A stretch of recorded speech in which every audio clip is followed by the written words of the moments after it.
has the greatest number over that ideal 143,000 number. Okay, so it's 18% above the ideal population. District 5, which is landlocked and kind of, unlike we know, I'm just a data, so, and similar to y'all, we know that we can grow up north and west. We know where the people are going. District 5, it's kind of, it's not in that region. It's also inhibited by the ability to, grow physically for 19,000 people. So that's 16% below. So what does that tell us? That tells us these are tiny numbers. By no means am I asking, I'm not going to quiz anyone on what these numbers say. And in fact, at the end, you'll see we have a website for the public that we just got up and running last week. We're just going to keep pushing information out there. This map will be part of it, as well as the presentation we gave to council on the 6th. In fact, that's actually already up on the city's website. And we're also, I'm sorry, I meant to say this at the end, but I'm super excited. Our planning department created a really great map of the city that overlays the, you said VAP, so now VAP is in my head. That's not what it is. It's the voting precincts, sorry. The voting precincts, which we try to keep whole in these districts. You can take your cursor when this map is up. You can take your cursor over those voting districts and see what that 2020 population is. So you can kind of see where the growth is happening and what might have to happen in this process. So the overall deviation now, right, with our current boundaries and the 2020 numbers is at 34.62%. That's way too high, right? I said we wanted to be 10% or lower. And that's a case law thing. So basically, the courts have said if you're at 10% or below, let me say it this way. The courts have said if you're at 10% or higher, that's fishy, right? We're going to look into that. So that's why we use the opposite as a good barometer for how we're doing. So this is the District 10 map currently. These are the current boundaries.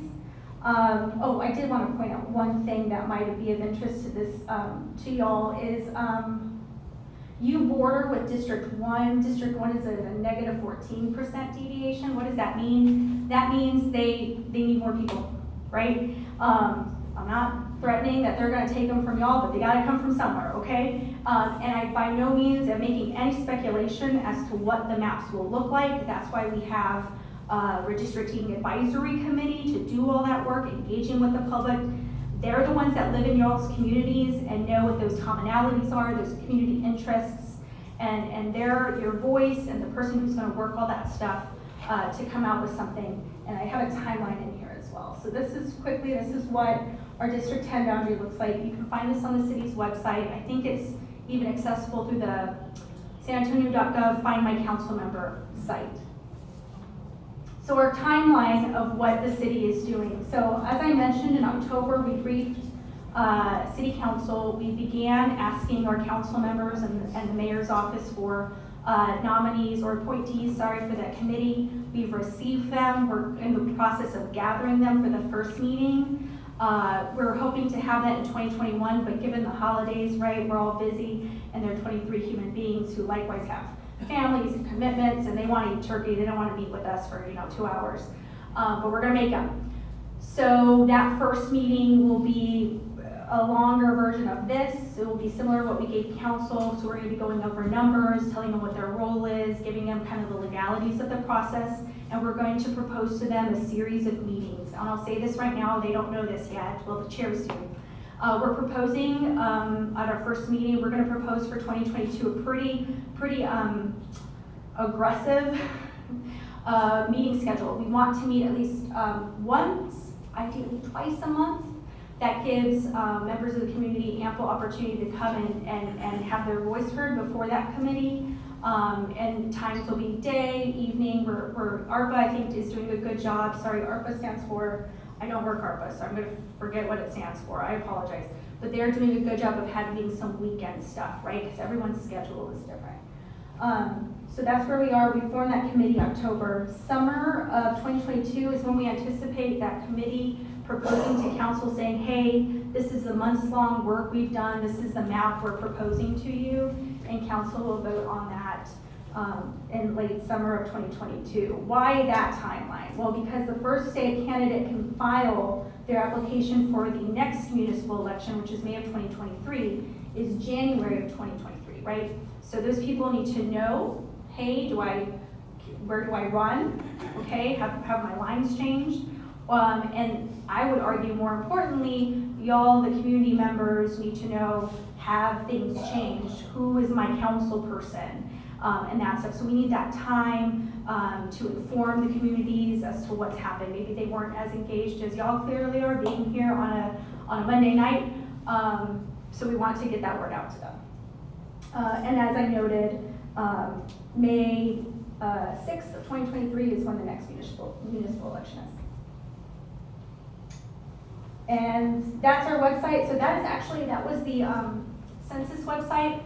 The city has taken that and flipped into redistricting because it's the natural consequence of the census, right? What comes from the census? Why do we do it? It's part of it is redistricting, right? Legally, it's the city charter, it's the Constitution. We have to give an equal portion to these council districts to our representation. So if you go there, that's where we're uploading information. We'll have that great map. Hopefully, I haven't oversold it in its use. And thank you. Let's give her a hand.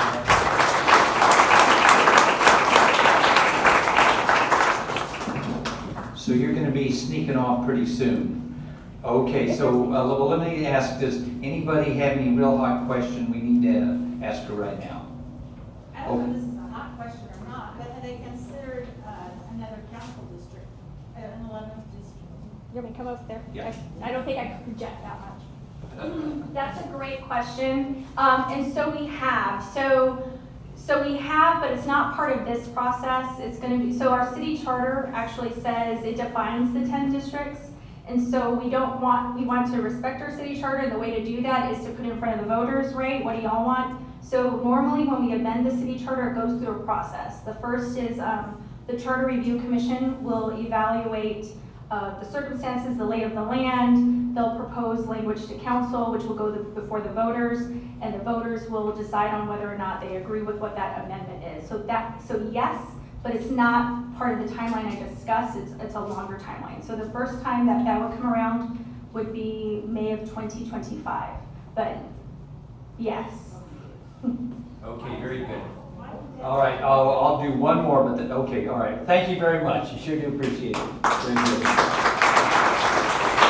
No, we got to keep smart on this one because that redistricting is going to have a whole lot of effect. And personally, I would say, yeah, let's get a couple more districts so that our council people can, they don't have as many numbers to have to worry about as far as taking care of their customers.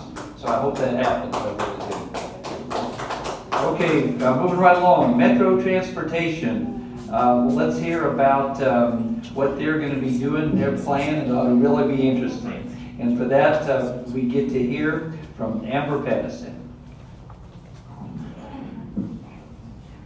Hello, how are y'all doing today? Well, I'm super excited. Normally I present to neighborhood groups that are like 5 to 20, and this is really exciting. We have so much leadership here, and thank you all for being involved. My name is Amber Perez, and I'm the Bilingual Public Enrollment Specialist with the MPO. I've been with the MPO for several years. Just the last few years, I switched to public outreach. Their new deputy director is here as well. She started with us. Her name is Sonia Jimenez as of July of this year. So if y'all have questions, then I'm not able to answer them, she'll be able to help me. So today, today's agenda includes just a quick overview of the MPO, our short-range and long-range transportation plan, just a quick overview as well, ways you can stay involved and participate, and then also next steps. So who are we? The Alamo Area MPO is a federally mandated or public organization, and all cities with a population of greater than 50,000 are required to have an MPO, and obviously our population is way bigger than 50,000. We are one of 400 MPOs across the nation. We also work with programs that improve air quality, mobility, and safety. And the Transportation Policy Board guides our funding and which projects get federal funding and Commissioner Tricia Berry and Councilman Clayton Perry are actually part of our board. So the Alamos MPO study area includes Bexar, Comal, Guadalupe, and a portion of Kendall County. The portion of Kendall County includes City of Bernie and Fair Oaks Ranch, and that is 2 million residents, 10,000 vehicle miles, and 51 daily vehicle miles traveled daily. So that's a lot of traveling here. The MPO also goes through a 3C planning process. We are cooperative, meaning there is not one organization that isn't responsible for the entire transportation system. We're also comprehensive, meaning we plan for more than one mode of transportation, which is driving. So we plan for all modes of transportation. And we're also continuous. We plan for short range and long range transportation needs. So why does transportation matter? It actually affects our quality of life, and it's what connects us to people and places, right? It affects our health, our safety. So many components of our life are affected by transportation, and transportation modes are rapidly changing. For example, drone delivery. It can save money or be more expensive. So the Transportation Improvement Program is our short-term transportation plan. It is a list of projects for the next 4 years. All these projects that are in this plan have some sort of funding associated with them for construction. So it's not a wish list. It's projects that with our partner agencies have added these projects to this list. And projects in our short-range transportation plan are also guides our long-range transportation plan, which includes our vision and goals for the next 25 years. So the MTP, which is a long-range transportation plan, it is a plan that covers the vision and goals and transportation projects for the next 25 years. And it uses current population, jobs, household size, income, mode choice, to forecast future transportation infrastructure. And the MTP is updated every 4 years. So currently we're in the process of updating the MTP. Some projects that are included in the TIP, I'm not sure if y'all have heard of the TxDOT's Hero program. It's a free program that helps with mobility and flow of traffic. It assists motorists when in need. Other projects in the TIP, bike lanes, downtown, also the roundabout, Brooks Transit Center for Primo service, and then also larger scale projects like the expansion of I-10 and just including the region's HOV lanes. So here is a picture of what projects are planned for the next 20 years. If y'all have questions with specific projects, I'd be happy to help y'all after the meeting. I will be staying here for a bit. What does the blue and purple mean? Let me go back really fast. So the blue and purple are projects that are currently planned. The purple ones are the ones that are currently planned for the long-range plan, and the blue ones are in our short-range plan. So they should, okay, thank you. This is actually a picture of our current emerging technologies chapter. We plan for all modes of transportation, and for every mode, we also have priorities that we want to focus on in the next 5 years. We go out to the neighborhood associations and seek input. We were last we began input for this update in summer. So we asked people how they would like to see a transportation network. And these are some of the words that we got. Easier, safer, faster, less congested, things like that. So it helps us plan for our future transportation network.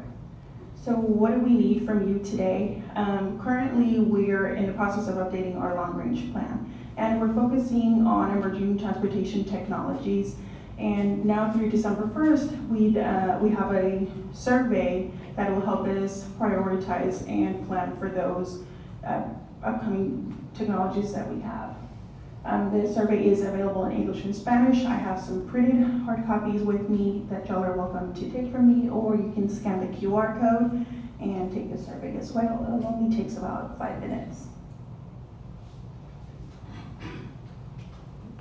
So just as a recap, we recommend taking the survey. It was really help us out as far as planning for the future transportation technologies. And then also we have an Alamo Commutes app. We'd be happy to come back and just tell you about this program. It's a program that's available for all our study area, and it incentivizes people that bike, walk, or use the public transit to get to work or run errands. There's a lot of gift cards. It's a really cool program. So we can come back to that. And then also we have a street skills class coming up on Wednesday. This class is for people that are interested in riding their bike. We go over the rules of the road. It's a 45-minute class. We review common crash scenarios to avoid, and participants do earn a free helmet and bike lights for attending the class. Does anybody have any questions? Can you give us an update on what 35 where they're going to do the expansion on 35 and do the flyover? Because the Walgreens on O'Connor and 35 closed because they told us that eminent domain was taking over their parking lot. So how close are they? Can you tell us any more about what's going on with that? Sonia, did you mind taking me? That should be a text up question, because they have the plans for that. They should have it. Yeah, come up front because they can't hear you.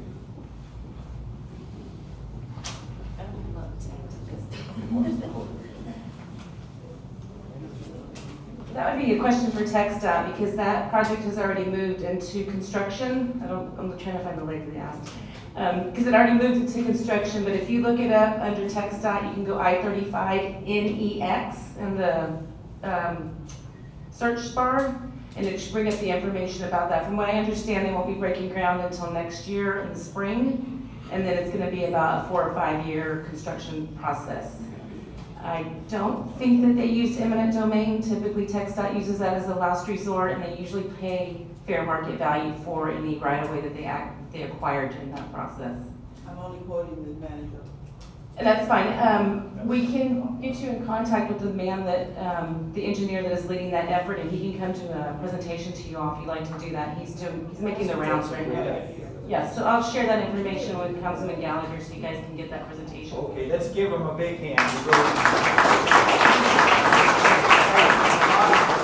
didn't see anything about monorail. Are you considering monorail? A parking lot can only park so many cars, but a parking garage can park a lot of, you can run monorail over the existing highways. So currently there are no plans for monorail because it is cost prohibitive, but it is one of the questions that we asked for the long-range plan. As things get a little bit more advanced, we may be able to get funding for it. So if that's something you'd like to do, we encourage you to check that on the survey about monorail being one of your selections for emerging technologies. Okay, very Thank good. you. Thank you very much. You've really served that. Okay, now we get to hear from the Director of Development Services, Mike Shannon. This should be a most interesting presentation, Mike. Most interesting, I've been called a lot worse. All right. Thank you, everyone. I didn't get a presentation. Oh, that's fine. I have a handout. So let me start with this. Again, I'm Mike Shannon. I am the city's Director of Development Services. That means I serve as your building code official for the city of San Antonio. Development Services, people always ask, or often ask, what is development services? That must be development related. We're kind of like 3 departments in one. We are like the city zoning department, right? We deal with a lot of zoning issues up in this area. We're in the building department. So anything that's being built, we do the reviews and the inspections of that to make sure it's safe. And then finally, we're the code enforcement department. So we kind of wrap all that together. And what we do is we live by codes, right? So the city has development related and San Antonio property maintenance codes. And that's what my team of staff work with each and every day. And what I've been asked to talk about today, tonight, is our development code update process. So I didn't bring enough, but I would bet to say about 80% of you get a handout. Somebody waved that, right? There we go. Okay, that's kind of our couple of pages that talks about our code development process. And our Unified Development Code is actually chapter 35 of the City Code. Anybody know how many chapters in the City Code there are? Too many. All right. I'm going to sit with that guy later. All right. We have the city charter, so I'm going to mention that. We have 37 chapters, right? So almost 40 chapters. The police has a chapter. The fire department has a chapter. Development has a chapter, chapter 35. So if you ever hear anybody talk about development codes, it's chapter 35 is what we're talking about. So what are development codes? All right. So because we're about to update them. This is the year of updating our development codes. We do it every 5 years. We should have done it last year. The pandemic kind of put a pause on that. We have more important things to do. But we're working with the City Council right now. We just kicked off October 1, our year-long process. How long is it? A year. All right, I'm still awake. Good. All right, so we just started October 1, and this is the part where I get to go out to communities and tell people, do you like city development codes? Do you know what the development codes are? Do you hate certain things in our code? If so, let me know, because everybody has an ability to propose a code amendment, okay? And let me just talk about that a little bit. So our development code deals with things like zoning subdivision regulations, right? So you all live in a home or an apartment, you are residentially zoned. We don't like to put residential zone properties right next to industrial zone properties. That's no good for anyone. So we have this long zoning part of our Unified Development Code, okay? And every 2 weeks, we go to council with the, okay? And they range from residential to commercial and multifamily and industrial and all things in between, okay? We also have things such as specific rules on how big your granny flat can be. If you want a granny flat, you want an extra apartment, maybe in the back of your property, you're allowed to do that, but we have size regulations in our development code. Okay, short-term rentals. Anybody ever use a short-term rental? Airbnb, VRBO? Anybody have one in their neighborhood? Yes. There's too many. There's 2,600 in San Antonio now. 2,600 of those. Those are in our code, right? So we have those regulations. We have historic properties. Historic regulations are in our development code. They regulate what you can do. We have 27 historic districts in San Antonio. Okay, we have environmental protection. Okay, we have drainage regulations, we have tree preservation regulations, we have traffic regulations, how to build out and develop streets, right, if you're building new or renovating. So all of those are in our code, and when people bring projects to me and my department, we review them against the rules of design and development. So every 5 years or so, we open up the process, okay? If you like certain things and you want more of them, you can propose. There's a form on there, an example form, that shows you how you can propose a change in the code. You say, I am Mike Shannon, I want more of this, and this is good because of whatever, it's free, and my team will take that and we'll put you in the process. Now, if you want something changed in our code, February 1 is the deadline, okay? We have to get all applications or all recommendations in by February 1. That's the one thing I want you to remember. If you like our city's development codes, or you want something changed, you want more of it, less of it, let me and my team know. We will help you fill out the form, okay?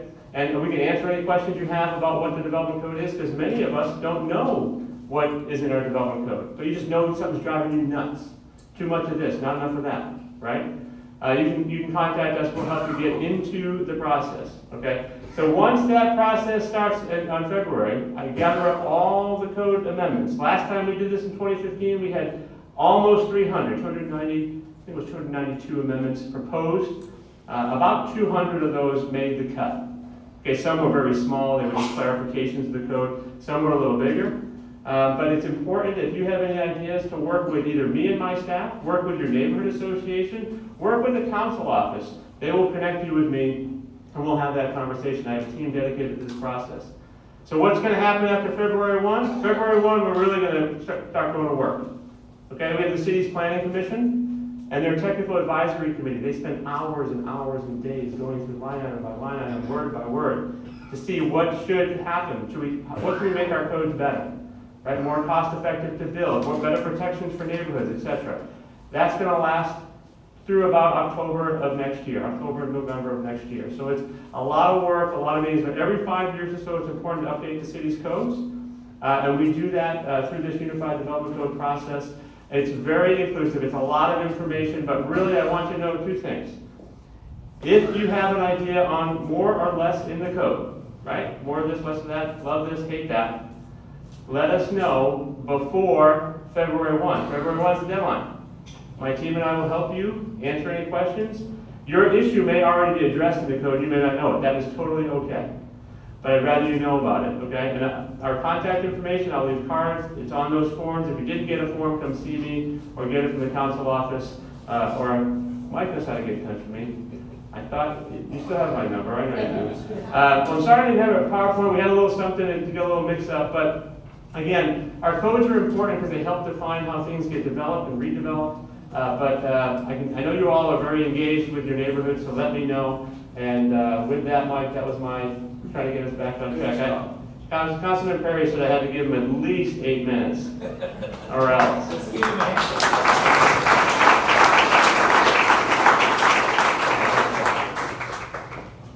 No, I'll tell you what Mike's got to say here is very important because all of us have got to protect our neighborhoods. And we've got to be well aware of what the code says and how it is that we can take action when someone decides to put a hotel or a tattoo parlor in their backyard. So he's the guy that can help us out in that department. And let's remember that deadline and get smart and tell all our board members that that's something we need to make sure and take a look at. Okay, moving right along. Let's hear from Commissioner Trish DeBerry for a few minutes on an update on what's going on with the county. Trish.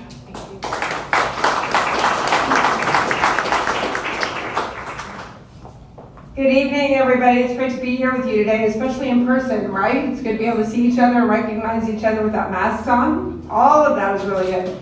Thank you, Mike Gallagher. Obviously, he made time for me. So Clayton, if you want to come up here with me, because we work very closely together, I think that would be a good thing. I promised Mike that I would keep my comments very brief. So first of all, I feel like I need to fire up this crowd. It's like the 7th inning stretch, right? There's some good, important information that has come your way regarding the MPO. Please pay attention and participate in the surveys regarding the Metropolitan Planning Organization, because your input is really important to transportation.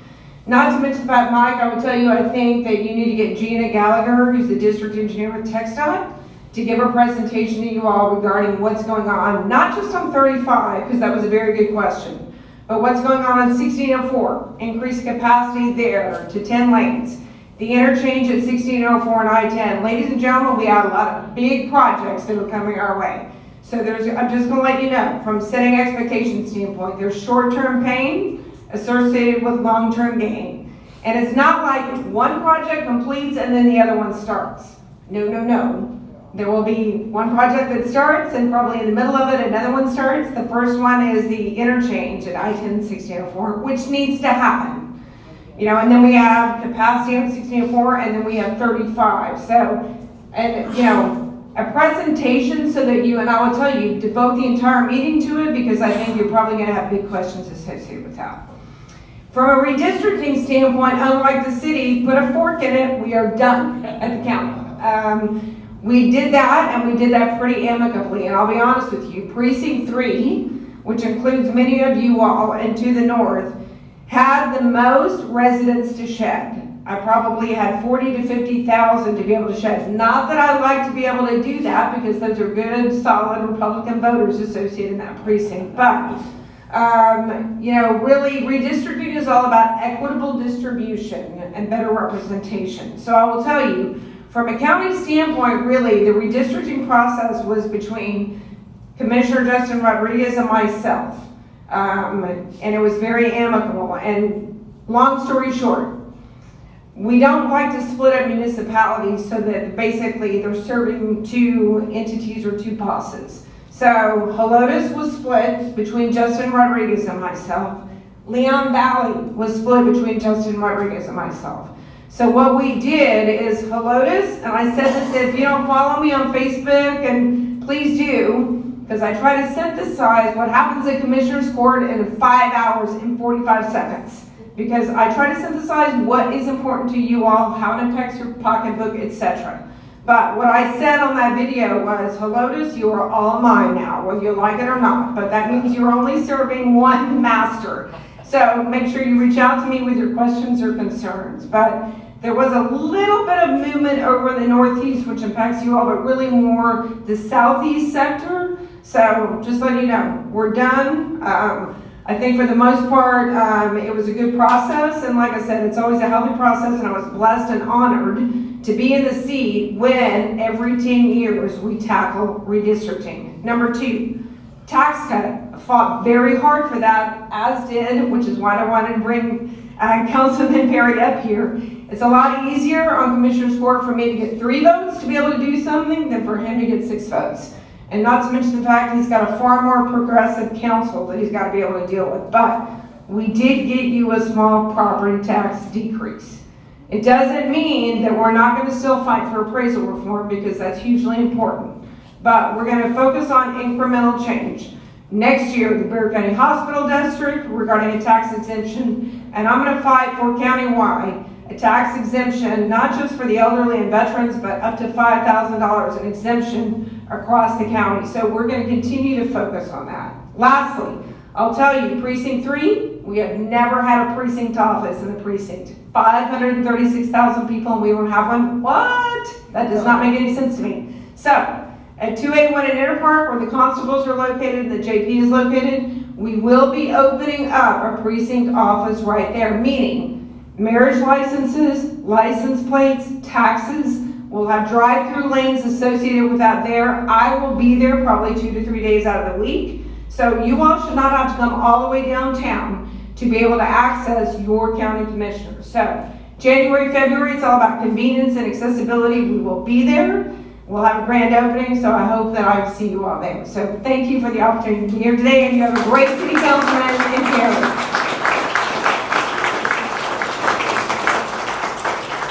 All right, howdy.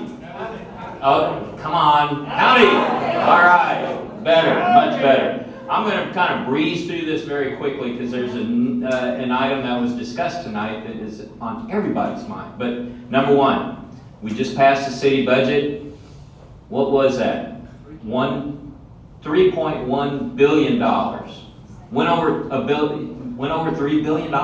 Incredible. We've got another bond coming up in May.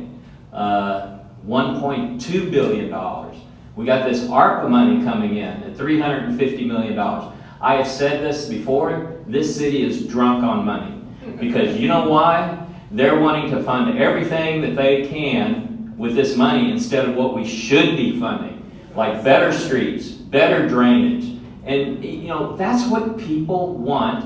Not only want, but they need it. We've got 400 miles of F streets in this town. That means totally failed. And yet, we're only going to put about $100 million against that. The requirement is $900 million. But yet, out of that $1.2 billion, streets and drainage are getting the smallest increases in all of these baskets. And there's 6 baskets there. And I am still wanting, and I'll be fighting this, and I hope you join me in attending these committee meetings that's going on right now.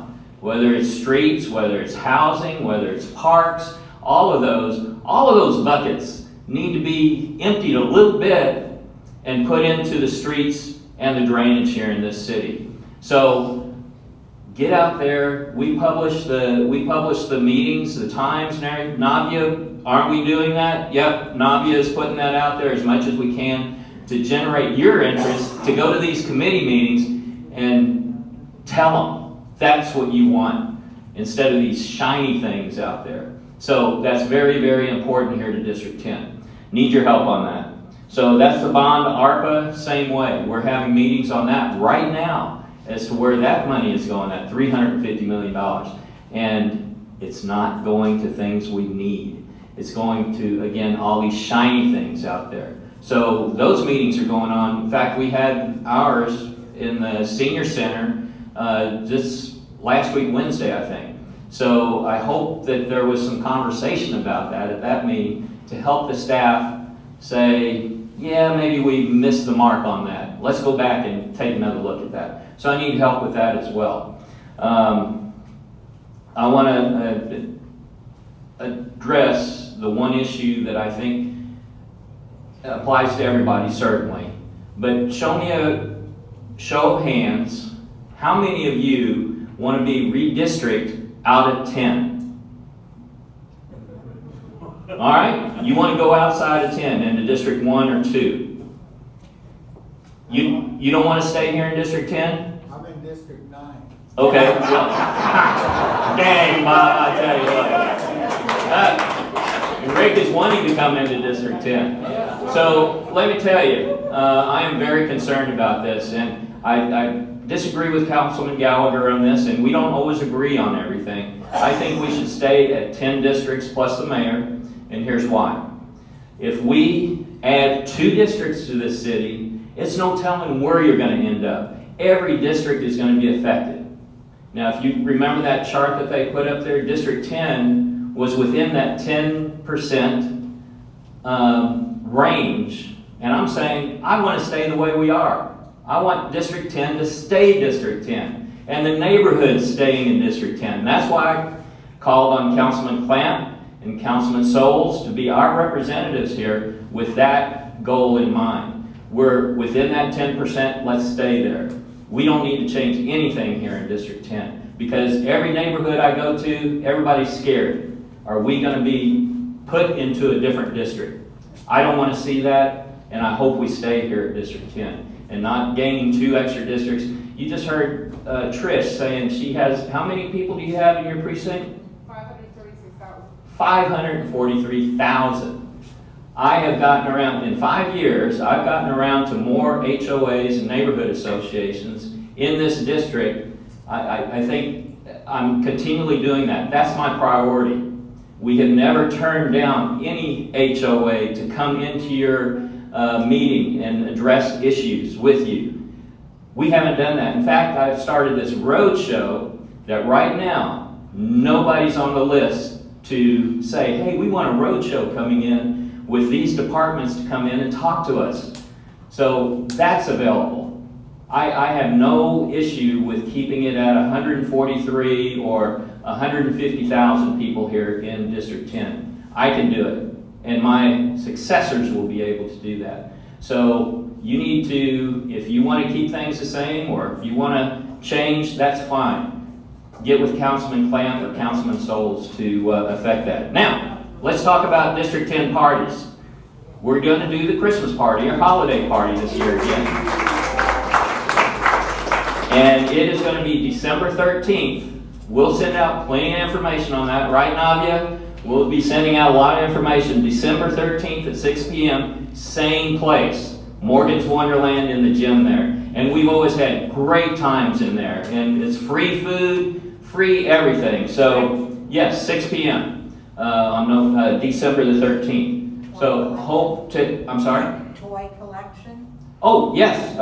We're going to do a Blue Santa collection again. If you can, bring an unwrapped toy, you know, and how we stack them all on the stage and everything. It's truly amazing seeing all of the things that are given to that community toy drive. And I go around with the police and distribute those toys the following week. So it's great. It is fantastic. So wanted to let you know about that. And of course, we have a slide somewhere. Okay, all those. These are all the different ways that you can contact us. Keep informed on. Oh, that's pretty small, but anyway. We'll leave that slide up here. You can take that down or call my office and we'll sign you up whatever way to get you onto these different communication things. So with that, I'm done, sir. I don't know if oh gosh, we're over your time limit. All right. Thank y'all.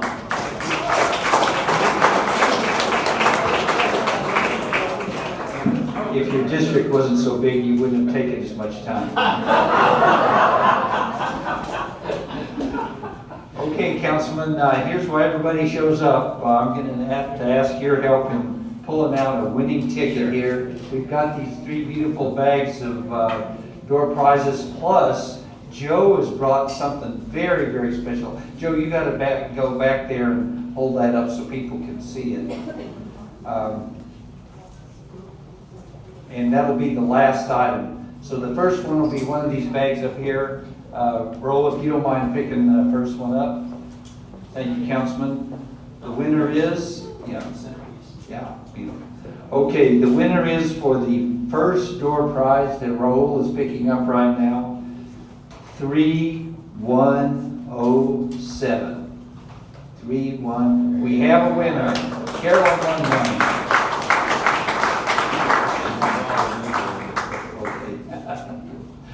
All right, to make Roll move faster, the next winner is 3121. 3121. Back in the back, very good.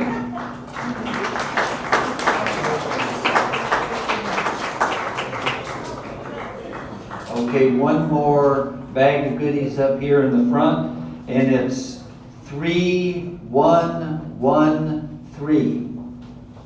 Yay, we have a winner. Andale.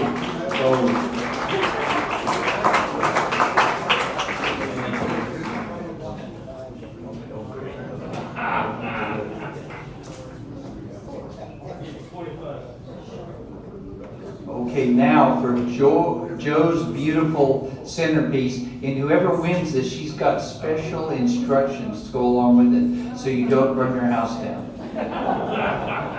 The number is 3111. All right, yay!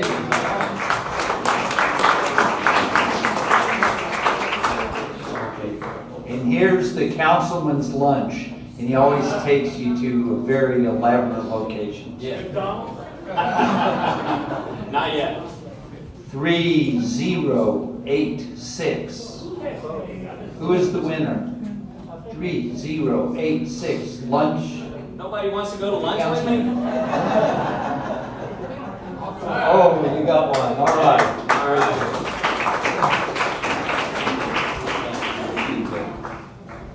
Well, I think we learned a lot today. What we'll do is send out one of those constant contact messages to everybody that has a list of all of these contacts for these speakers you've heard tonight. So the follow-up questions that you've got for them, you'll be able to ask. I'd like to thank everyone here, and take out your crayon. You've got one more date to write down. This is going to be our next meeting. We had to move it because of Martin Luther King Day. Our next meeting will be in January. It'll be on the 24th. So everybody behave yourself for the holidays and show up at the January 24th meeting. Thanks for coming tonight. This meeting's adjourned right here.